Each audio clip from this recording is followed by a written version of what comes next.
Pues vamos a abrir nuestra Biblia. Les invito a que me acompañen al libro de Miqueas en el Antiguo Testamento y vamos a poner este tiempo en las manos del Señor. Señor, te damos gracias.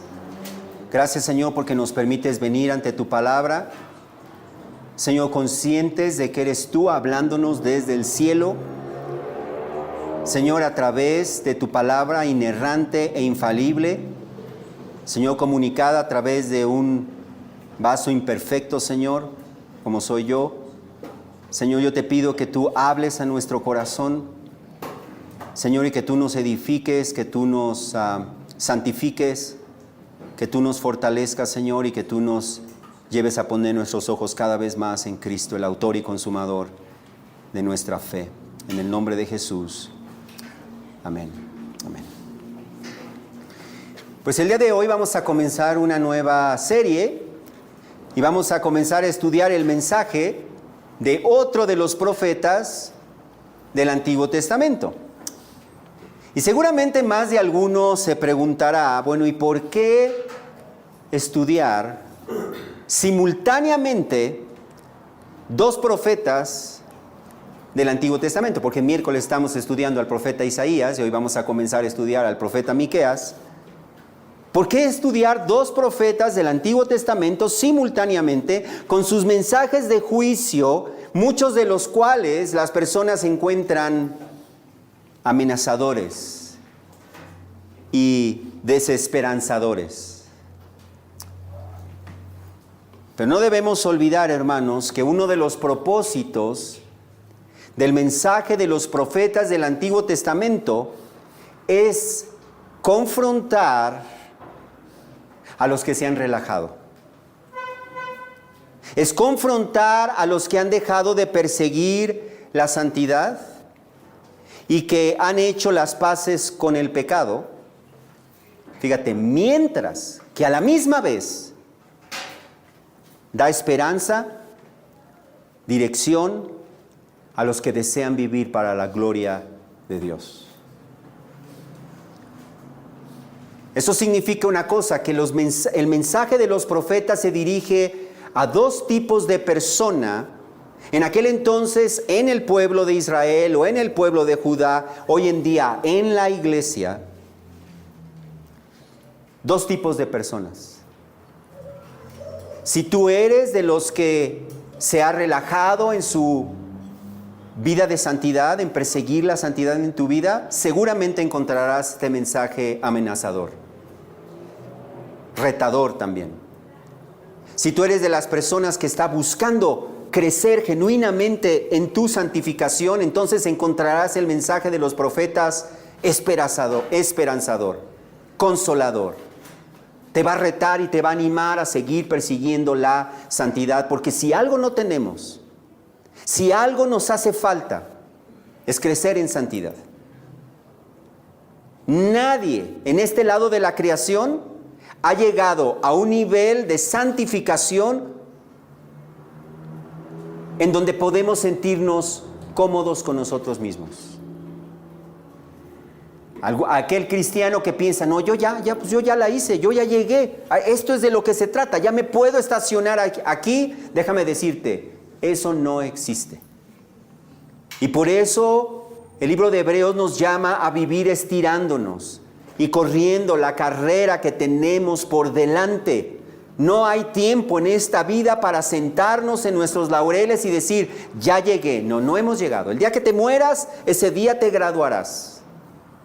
Y en ese momento tu santificación será perfeccionada. Mientras tanto, tenemos que seguir corriendo y tenemos que seguir esforzándonos.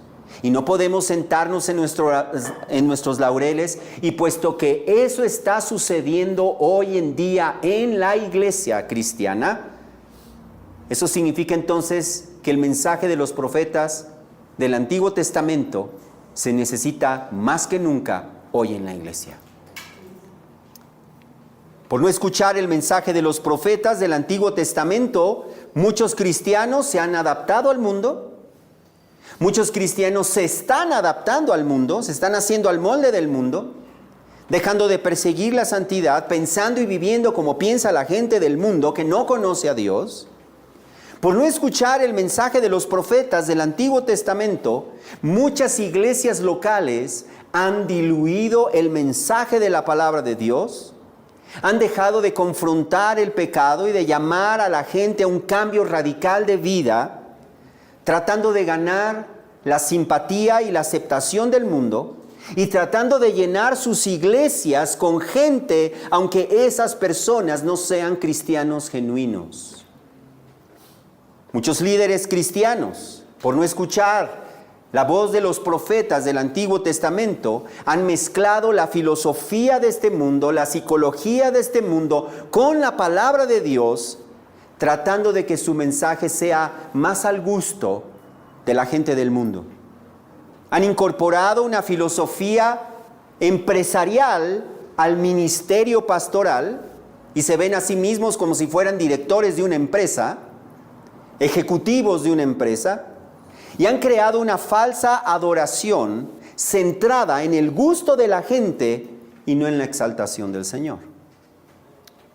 Por no escuchar la voz de los profetas del Antiguo Testamento, muchos pastores en las iglesias cristianas han terminado viendo la iglesia como un medio para enseñorearse de la gente, como un medio para promoverse a sí mismos y ganar fama y reconocimiento, como un medio para enriquecerse a costa de la iglesia. Por eso necesitamos urgentemente volver a escuchar y a predicar el mensaje de los profetas del Antiguo Testamento, de tal manera que los cristianos y los líderes cristianos, que también son cristianos, seamos retados y seamos animados a seguir luchando contra el pecado, a seguir acercándonos cada vez más a Dios, sin el cual no podemos vivir la vida cristiana, y a seguir buscando la santidad en todas las áreas de nuestra vida. En los días del profeta Miqueas, la manera en que el pueblo de Dios estaba viviendo no era muy diferente a la manera en que muchos cristianos y pseudo cristianos están viviendo hoy en día en la iglesia. Israel y Judá habían disfrutado de prosperidad económica, pero a la misma vez el tiempo del profeta Miqueas fue un tiempo de decadencia y de corrupción política, social, moral y espiritual. Israel y Judá descuidaron su comunión con el Señor, descuidaron su fidelidad al Señor, su amor al Señor. Dejaron de vivir buscando obedecer cada vez más al Señor en todas las áreas de su vida y se conformaron, fíjate bien, con una adoración externa. Estaban felices y complacidos con una adoración externa, emocional. Se emocionaban en su adoración y en sus sacrificios al Señor, mientras su corazón estaba muy lejos de Dios. Se adaptaron a la filosofía del mundo, adoptaron prácticas y costumbres paganas que incorporaron en su adoración, y como resultado, el pecado en sus diferentes formas fue extendiéndose, contagiándose, dando fruto entre ellos, corrompiendo su vida personal y su sociedad. La mundanalidad, la idolatría, el amor al dinero, la injusticia, la inmoralidad, el abuso, el fraude, la explotación de unos a otros, el despojo, la violencia y demás formas de pecado se extendieron como un cáncer entre ellos, llegando a corromper su sociedad. Y por eso el Señor levantó a Miqueas como un profeta suyo. Entre los años 750, 731 antes de Cristo, con un ministerio que duró entre 30, 40 años más o menos, hasta el año 686, Miqueas fue contemporáneo del profeta Isaías. Tanto Isaías como Miqueas estuvieron dirigiendo su mensaje al reino del sur, mientras que en el reino del norte, Oseas estaba anunciando la palabra del Señor. La evidencia interna sugiere que el libro de Miqueas fue escrito alrededor del año 735 a.C. Y el día de hoy vamos a centrarnos exclusivamente en el capítulo 1. Y vamos a ver el capítulo 1 bajo 4 encabezados. Veremos en este pasaje, en primer lugar, el profeta y su contexto. El profeta y su contexto. En segundo lugar, vamos a ver la introducción de su mensaje. En tercer lugar, vamos a ver el castigo anunciado a Israel. Y en cuarto lugar, el castigo anunciado a Judá. Así que entonces que debemos comenzar con el profeta y su contexto para que entendamos por qué está diciendo, por qué va a decir lo que va a decir a continuación. El profeta Miqueas comienza su libro en el capítulo 1, versículo 1, diciendo: palabra de Yahvé que vino a Miqueas de Moreset en los días de Jotam, Acaz y Ezequías, reyes de Judá, lo que vio acerca de Samaria y Jerusalén. En ese versículo encontramos en primer lugar el origen de su mensaje. Notemos que Miqueas deja claro que lo que él está a punto de decir no son sus propias ideas. No es que él está viendo mal al pueblo de Judá y al pueblo de Israel y dice: yo quiero decirles lo que siento. No, dice, es una palabra que viene, que procede de la boca misma de Dios, de Yahvé. De tal manera que las cosas que nosotros vamos a escuchar debemos estar conscientes. No son las palabras de Miqueas, no son las palabras de aquel que está predicando aquí, son las palabras del Señor mismo, hablando a su pueblo. En primer lugar, originalmente a Judá y a Israel, o a Israel y a Judá, y en segundo lugar también a nosotros. En segundo lugar, vemos en este versículo el profeta, el nombre de este profeta es Miqueas. Miqueas. Su nombre significa ¿quién es como Yahvé? ¿Quién es como Yahvé? Así que entonces, desde el versículo 1, a través del profeta que él mismo escogió, el Señor comienza llamando a su pueblo a considerar que nada ni nadie es como el Señor. ¿Quién es como el Señor? Ponte a pensar. Nada ni nadie se compara en excelencia, en hermosura, en santidad, en valor, en importancia a Yahvé.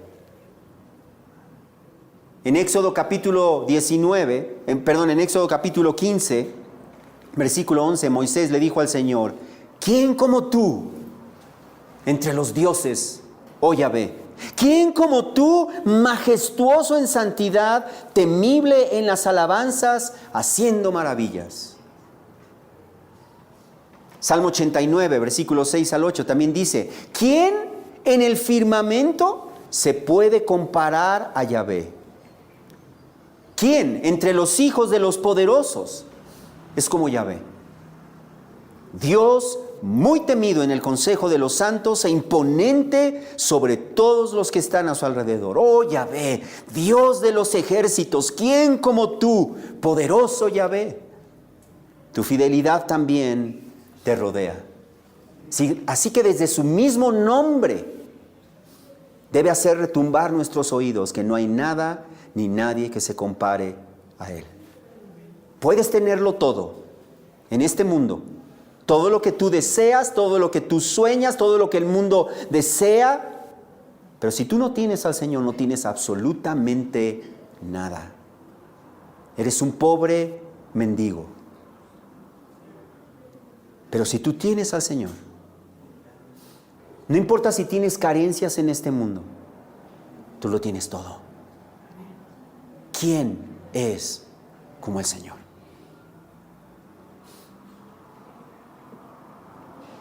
Notemos en tercer lugar que el profeta Miqueas era originario de un pequeño pueblo. Él no era originario de una gran ciudad. Él era originario de un pequeño pueblo de Judá llamado Moreset, situado como unos 40 kilómetros al suroeste de Jerusalén. Estaba en el reino de Judá, él era de Judá, él fue llamado a hablar a su pueblo.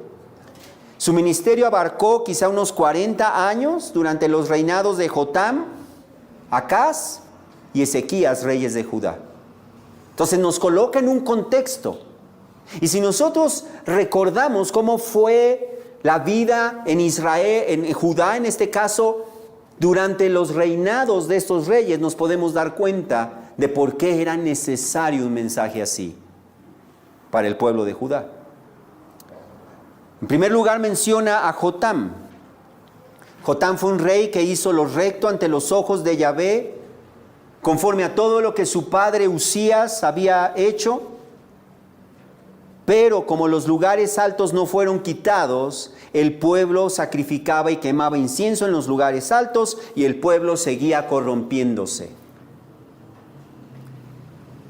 Pero cuando su hijo Acaz llegó al trono, él no hizo lo recto a los ojos de Yahvé, sino que anduvo en el camino de los reyes de Israel, también hizo imágenes fundidas para los Baales, además quemó incienso en los lugares altos, incienso en el valle de Ben-Hinnom, e hizo pasar a sus hijos por fuego, conforme a las abominaciones de las naciones que Yahvé había arrojado de delante de los israelitas. Y luego llegamos a Ezequías. El rey Ezequías ocupó el trono y él hizo lo recto ante los ojos de Yahvé. Quitó los lugares altos, derribó los pilares sagrados, cortó la acera, hizo pedazos la serpiente de bronce que Moisés había hecho. Después de él no hubo ninguno como él entre todos los reyes de Judá, ni entre todos los que fueron antes de él, porque se apegó a Yahvé. No se apartó de él, sino que guardó los mandamientos del Señor que el Señor había ordenado a Moisés. Por tal motivo, Yahvé estaba con él, a donde quiera que iba prosperaba. Sin embargo, la depuración y las reformas que Ezequías llevó a cabo en su reino no fueron suficientes para que el pueblo volviera al Señor. El pueblo siguió adorando al Señor externamente, mientras que su corazón estaba lejos de él. ¿Y qué decir de los reyes del reino de Israel? No, pues estaban peor.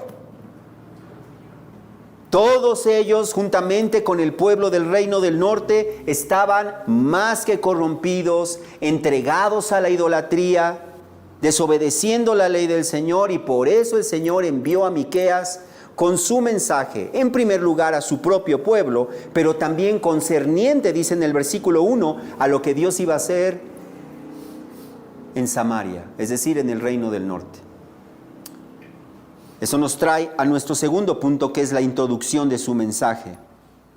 Notemos cómo el Señor introduce su mensaje en versículo 2 diciendo: oigan, pueblos todos. Escucha, tierra, y cuanto hay en ti, sea el Señor Yahvé testigo contra ustedes, el Señor desde su santo templo. Notemos que el Señor está llamando a todos los pueblos, no solamente a Judá, no solamente a Israel.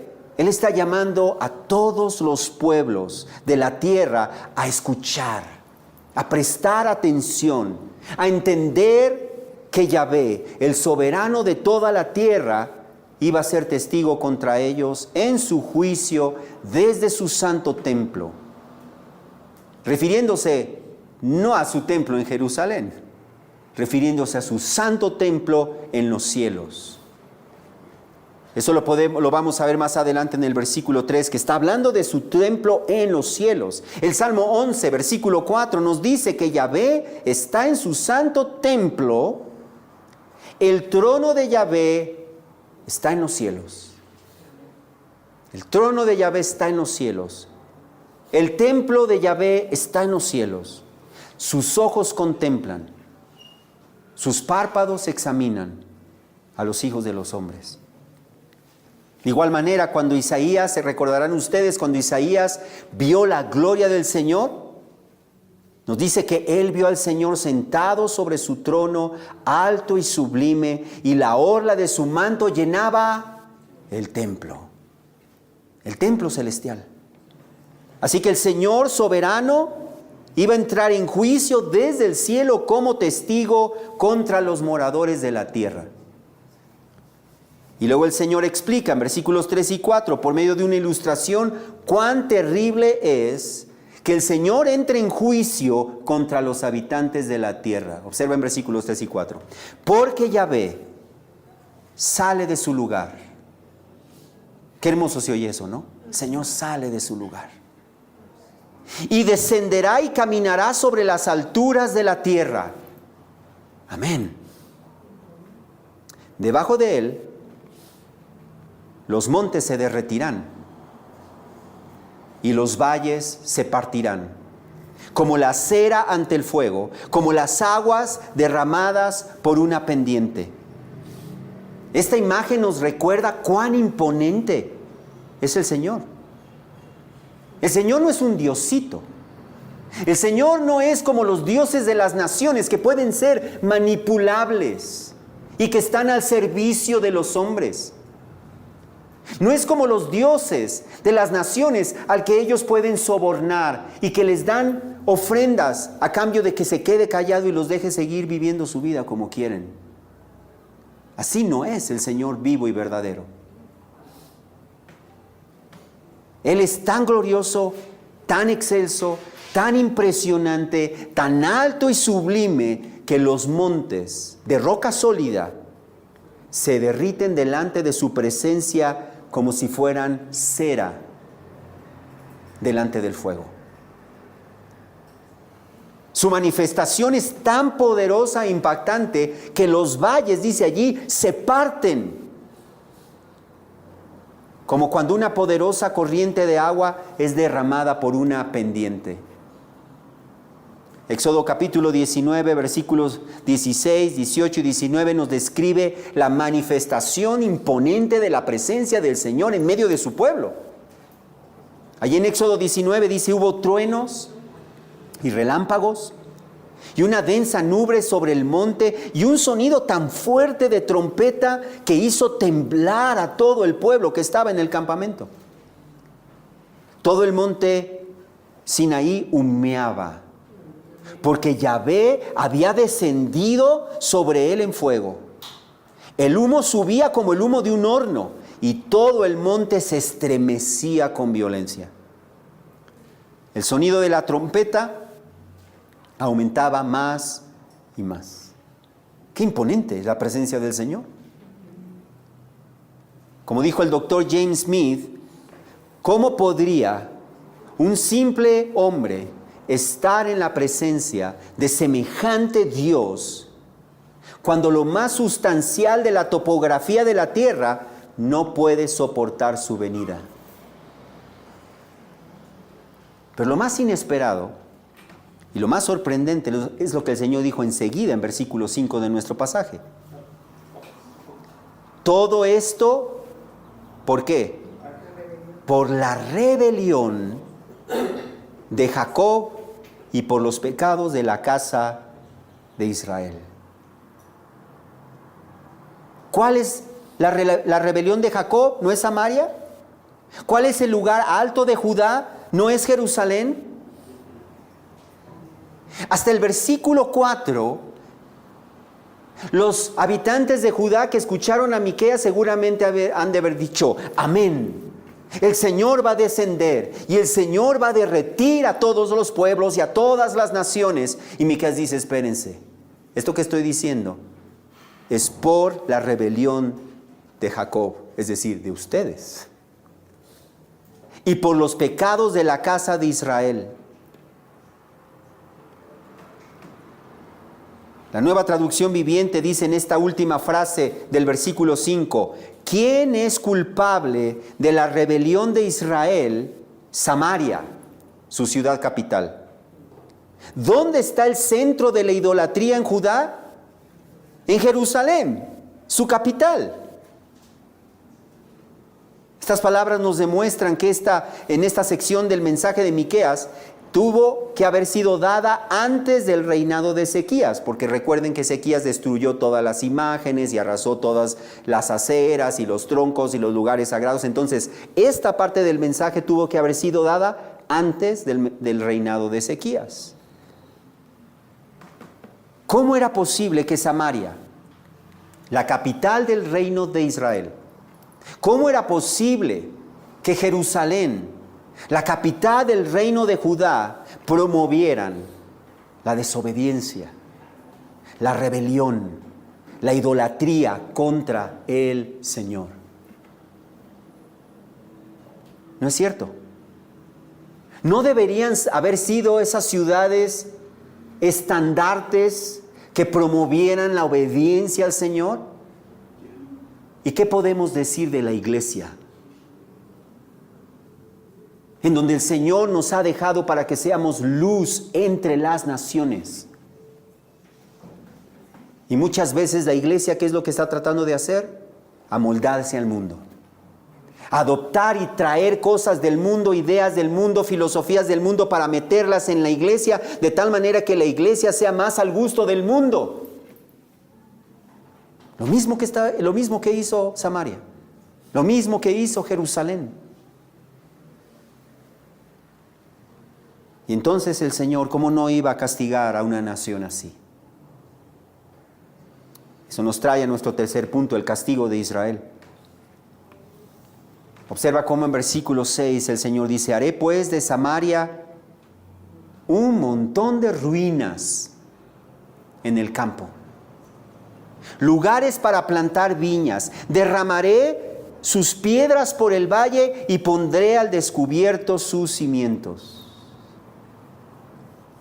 Cuando Miqueas estaba hablando estas palabras, nosotros que ya hemos estudiado el segundo libro de Reyes, cuando Miqueas habla estas palabras, Asiria todavía no llegaba. Asiria todavía no los invadía, todavía no los conquistaba. Estas palabras estaban a punto de cumplirse en unos cuantos años. Y por eso el profeta les dice: voy a sacar hasta los cimientos de Samaria. Y tal como él lo anunció, exactamente así sucedió.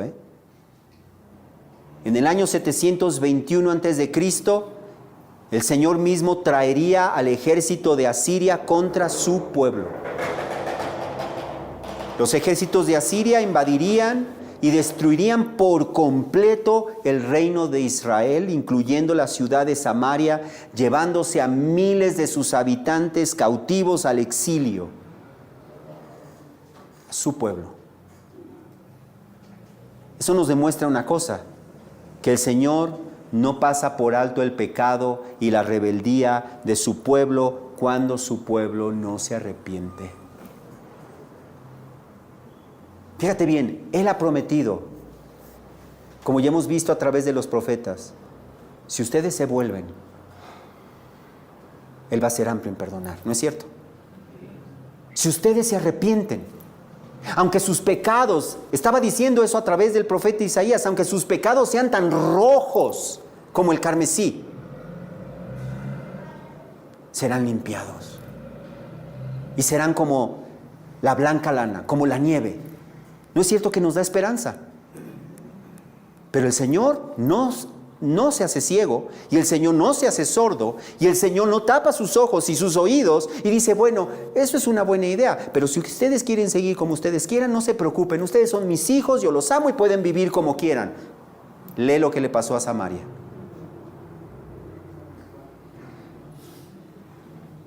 El Señor nos enseña, el Señor nos advierte, el Señor nos confronta, el Señor nos reprende, el Señor nos disciplina como un padre amoroso. Fíjate bien, pero si aquellos que decimos ser el pueblo de Dios nos aferramos al pecado y no nos arrepentimos de nuestros malos caminos para volver al camino de la obediencia al Señor, ten por seguro una cosa: que el Señor nos destruirá. Si nosotros nos hacemos al molde del mundo y nosotros andamos buscando agradar al mundo en lugar de buscar agradar al Señor, el Señor nos destruirá. Romanos 8, para aquellos que piensan, bueno, esto es algo del Antiguo Testamento. El Dios del Nuevo Testamento es amoroso, es paciente, es tolerante. Pues no has leído al apóstol Pablo, que dijo en Romanos capítulo 8, versículos 12 al 14, así que hermanos, somos deudores no a la carne, para vivir conforme a la carne, porque si ustedes viven conforme a la carne, ¿qué pasará? Habrán de morir. Pero, fíjate bien, si por el Espíritu hacen morir las obras de la carne, vivirán. Porque todos los que son guiados por el Espíritu de Dios, los tales son hijos de Dios. En otras palabras, una iglesia en donde no se confronta el pecado, una iglesia en donde no nos sacuden de nuestra comodidad y que sigue viviendo conforme a los estándares del mundo, no es una iglesia genuina de Dios. Aunque tenga el nombre afuera, y aunque sus miembros lleven un pececito en sus autos, porque aquellos, dice, que son guiados por el Espíritu de Dios, esos son los hijos de Dios. Y el Espíritu de Dios, créeme, no te deja en tu pecado, no te apapacha en tu pecado, te dice, órale, a salir de aquí. Sí se puede, porque yo estoy contigo. Por eso Hebreos 10, versículos 23 al 31 nos advierte, mantengamos firme la profesión de nuestra esperanza sin vacilar, porque fiel es aquel que prometió. Considerémonos cómo estimularnos unos a otros al amor y a las buenas obras, no dejando de congregarnos como algunos tienen por costumbre, sino exhortándonos unos a otros, y mucho más al ver que el día se acerca. Escucha esto, porque si continuamos pecando deliberadamente, después de haber recibido el conocimiento de la verdad, ya no queda sacrificio alguno por los pecados, sino cierta horrenda expectación de juicio y la furia de un fuego que ha de consumir a los adversarios. Cualquiera que viola la ley de Moisés muere sin misericordia por el testimonio de 2 o 3 testigos. ¿Cuánto mayor castigo piensan ustedes que merecerá el que ha pisoteado bajo sus pies al Hijo de Dios y ha tenido por inmunda la sangre del pacto por la cual fue santificado y ha ultrajado al Espíritu de gracia? Pues conocemos a aquel que dijo, mía es la venganza, yo pagaré. Y otra vez el Señor juzgará a su pueblo. Horrenda cosa es caer en las manos del Dios vivo. En otras palabras, sus hijos, su pueblo, no tiene nada que temer. Que se preocupen aquellos que dicen ser parte de su pueblo y que siguen viviendo en la comodidad de su pecado. Eso sí.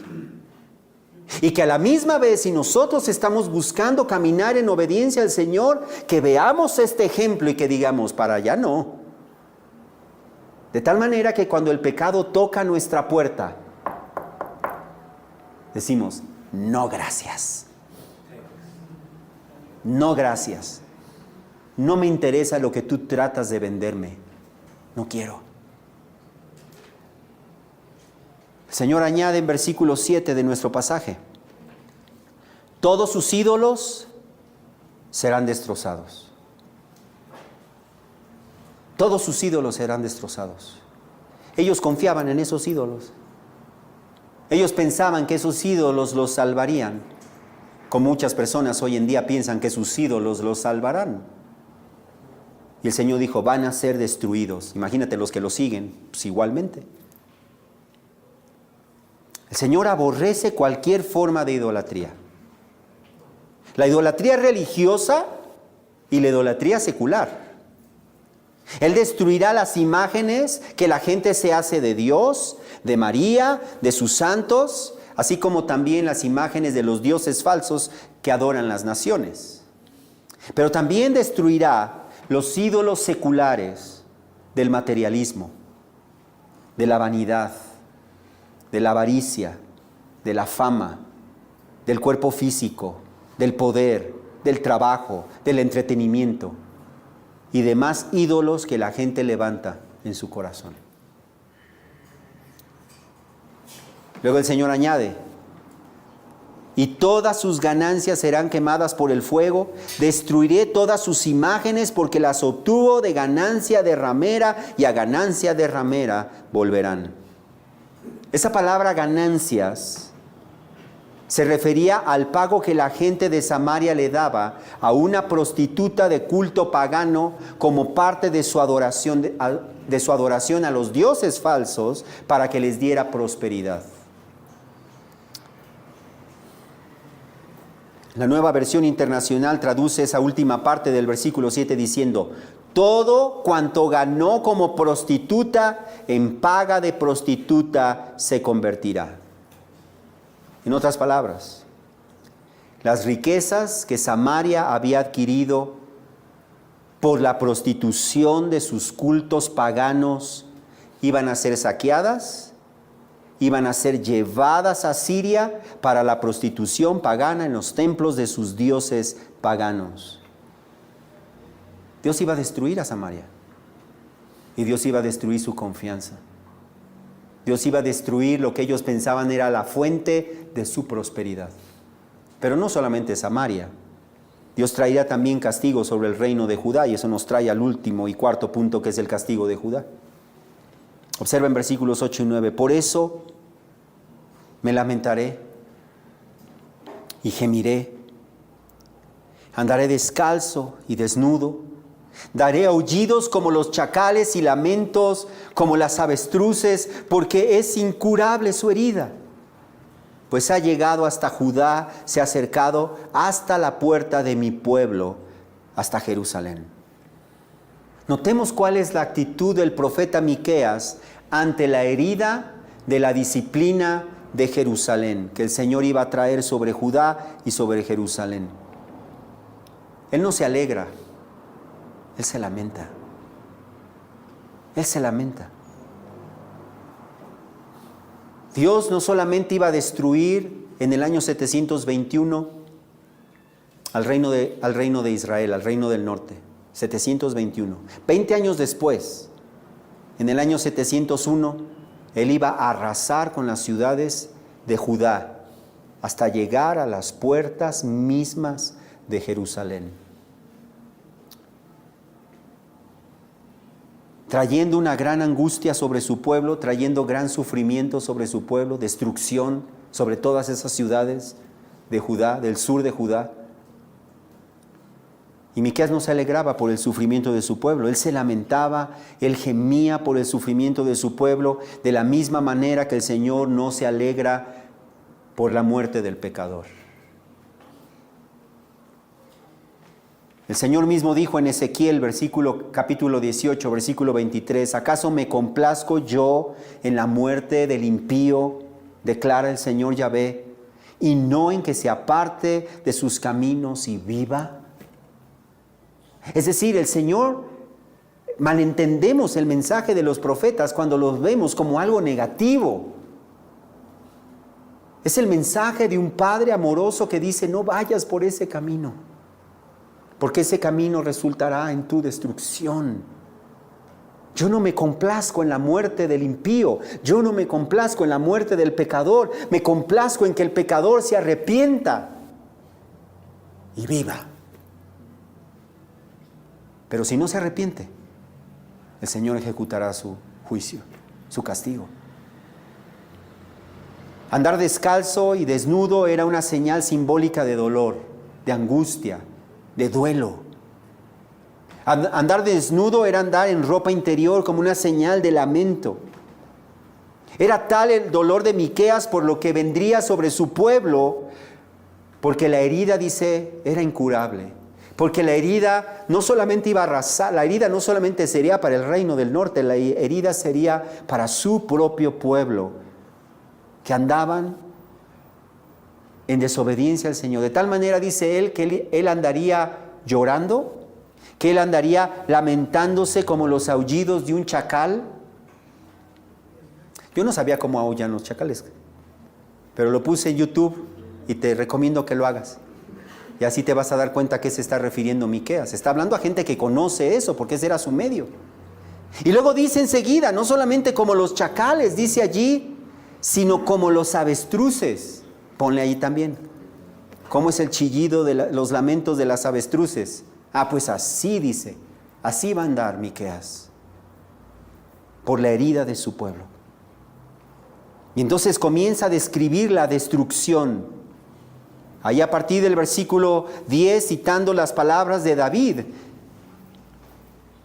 En el segundo libro de Samuel, capítulo 1, versículo 20, David dijo, en Gad no lo anuncien. Y Miqueas comienza diciendo allí, fíjate, en versículo 10 de nuestro pasaje, en Gad no lo anuncien. A nosotros pues nos parece como que es irrelevante, pero él está haciendo una conexión con lo que David ya había dicho. En Gad no lo anuncien. Y David dijo esas palabras cuando cayó el rey Saúl muerto en la batalla contra los filisteos. Y él decía, no lo anuncien en Gad, porque Gad era una ciudad de los filisteos. No lo anuncien en Gad, que no se enteren de la muerte de Saúl, porque Gad se alegraría de la muerte de Saúl, su enemigo. Los filisteos se alegrarían, y él no quería que la gente de Gad se alegrara, que se regocijara por la muerte de Saúl. Pues de la misma manera Miqueas no quería que los habitantes de Gad, que eran enemigos del pueblo de Dios, supieran de lo que iba a pasar, porque ellos se gozarían por la caída de Judá en manos del rey de Asiria. Y por eso también añadió en la segunda parte del versículo 10, tampoco lloren, para que sus enemigos no los vieran sufrir y les diera gozo, diciendo, eso, qué bonito verlos llorar. El profeta comienza entonces a usar el nombre de las ciudades del reino de Judá al sur de Jerusalén. Si nosotros viéramos un mapa, por ahí tengo un mapa, si nosotros viéramos un mapa, ¿sí? Ese es un mapa de esas ciudades que va a mencionar. No todas están incluidas en el mapa, pero sí las principales ciudades. Y a través de esta descripción que vamos a ver enseguida, nosotros podemos ver cómo el reino de Asiria iba a comenzar invadiendo desde el sur cada una de estas ciudades. Y lo que hace Miqueas es usar el nombre de esas ciudades como un juego de palabras para hacer más memorable lo que el Señor iba a hacer. Observa en nuestro capítulo 10, comienza, en Betleafra, revuélcate en el polvo. El nombre Betleafra significa precisamente casa de polvo. Casa de polvo.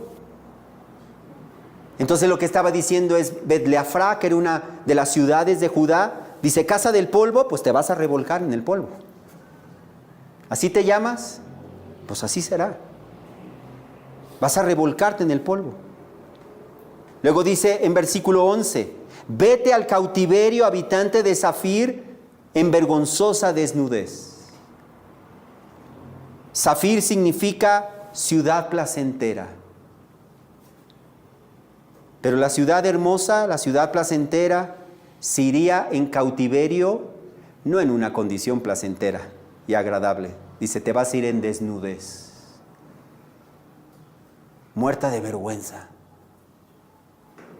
Luego añade en versículo 11, la que habita en Sanán no escapa. El nombre Sanán significa salgan. Pero dice, no van a salir. No van a lograr escapar. Habitantes de Sanán no saldrán, no escaparán. Luego sigue en versículo 11, la lamentación de Betesel es que él quitará de ustedes su apoyo. El nombre Betesel significa casa de protección. Casa de protección. Pero ese lugar Sería todo menos un lugar de protección, porque el Señor los iba a dejar sin apoyo. Los iba a abandonar. Luego les dice en versículo 12, porque se debilita esperando el bien la que habita en Marot, pues la calamidad ha descendido de Yahvé hasta la puerta de Jerusalén. Ese nombre Marot significa amargo o fuente amarga. Y como su nombre lo indica, aunque sus habitantes esperaban dulzura, aunque sus habitantes esperaban el bien, su fin sería amargo. Pues el mal, el daño, el sufrimiento cruel vendrían sobre ellos de parte del Señor hasta las puertas de Jerusalén. Todas estas ciudades muestran cómo sería el avance del ejército de Asiria por el sur, tomando cada una de estas ciudades, destruyendo cada uno de estos pueblos con todo y sus habitantes y llevándose a muchos de ellos en cautiverio, hasta llegar a las puertas de Jerusalén. Y tal como Miqueas lo anunció, así sucedió. En el año 701, cuando el poderoso ejército asirio, bajo las órdenes de Sennacherib, tomó su camino, derrotando y conquistando estas ciudades desde el sur, suroeste, hasta las puertas de Jerusalén, incluyendo a Marot. Y por eso añade en versículo 13, ata al carro los corceles, habitante de Laquis. Ella fue el principio de pecado para la hija de Sión, porque en ti fueron halladas las rebeliones de Israel. Fíjate bien, Laquis era una de las ciudades más grandes y más importantes del reino de Judá. Era una ciudad amurallada, no era fácil de tomar. Su muralla era tan gruesa que medía, esta ciudad de Laquis estaba como unos 48 kilómetros al suroeste de Jerusalén. Y su muralla medía 6 metros. O sea, era un murallón. Y aún a pesar de ser una ciudad fuerte, amurallada, sus habitantes terminarían alistando sus carros, que es lo que dice el pasaje, alistando sus carros con sus corceles para salir huyendo a toda prisa ante la caída y la matanza que iba a haber en esa ciudad. Pero ¿por qué le pasó todo este mal a Laquis? Dice allí, ella fue el principio de pecado para la hija de Sión, porque en ti fueron hallados las rebeliones de Israel.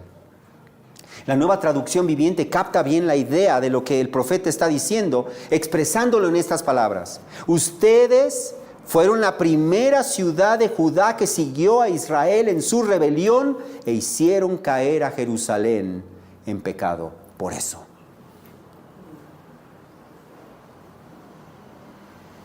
En otras palabras, Laquis se convirtió en piedra de tropiezo para sus hermanos de Jerusalén. Y dice, y va a pagar por eso. No importa cuán amurallada esté, no importa cuán protegida esté, Dios va a traer juicio sobre ella.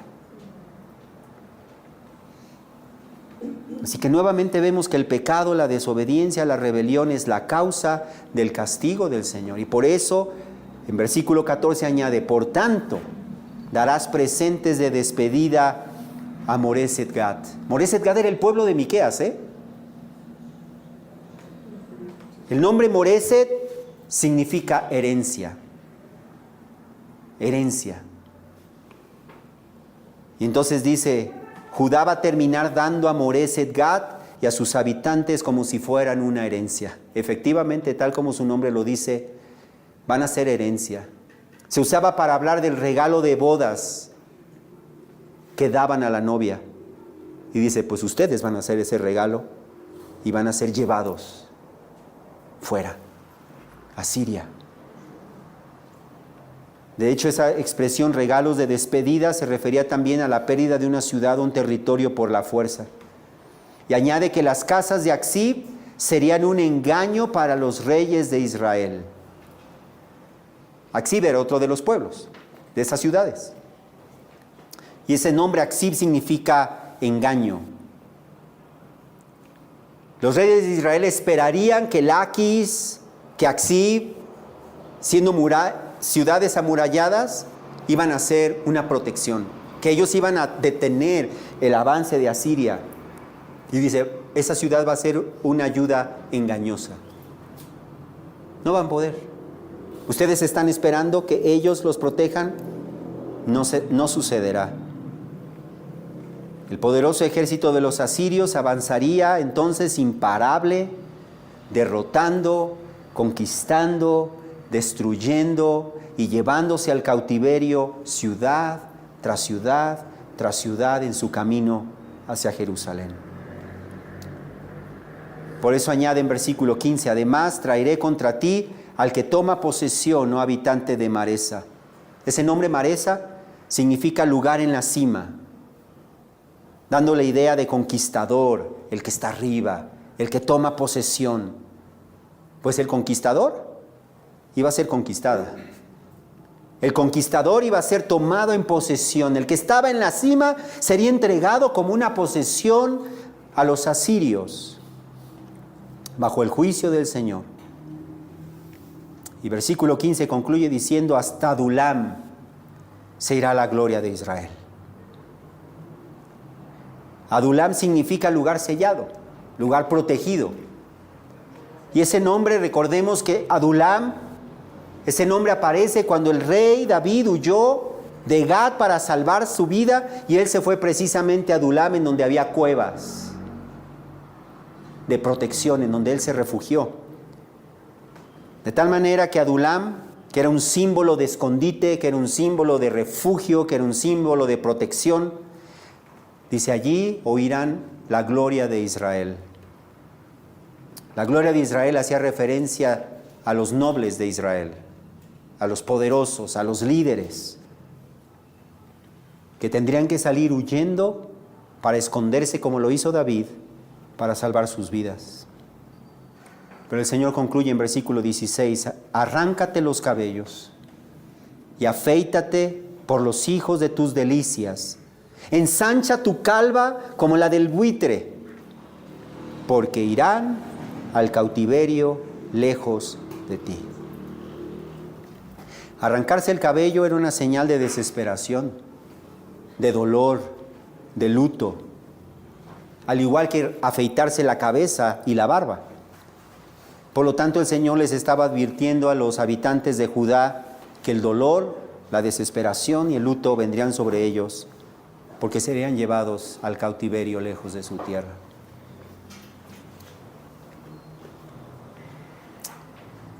El Señor es un buen Padre. Él no nos amenaza, Él nos advierte. Y fíjate bien, y lo hace para nuestro bien. Él no quiere la destrucción de su pueblo. Pero podemos llamarnos nosotros pueblo de Dios e iglesia de Dios. Pero si no tratamos con el pecado en nuestra propia vida, si no nos estimulamos unos a otros al amor y a las buenas obras, si no nos llamamos al arrepentimiento cuando hay alguien entre nosotros que está viviendo en pecado por amor, si toleramos el amor y cada quien dice, pues cada quien que viva como quiera, eso es justamente lo que hizo Judá. Eso es justamente lo que hizo Israel. Y el Señor advierte en el libro de Apocalipsis que Él destruirá muchas iglesias cristianas, porque solamente tienen el nombre de cristianas, pero no son de Cristo. Porque toleran el pecado, porque toleran el engaño, porque toleran la falsa enseñanza, porque toleran la falsa profecía como la de Jezabel, como muchas iglesias lo toleran hoy en día. Que aprendamos, hermanos. Por eso es necesario el mensaje de los profetas.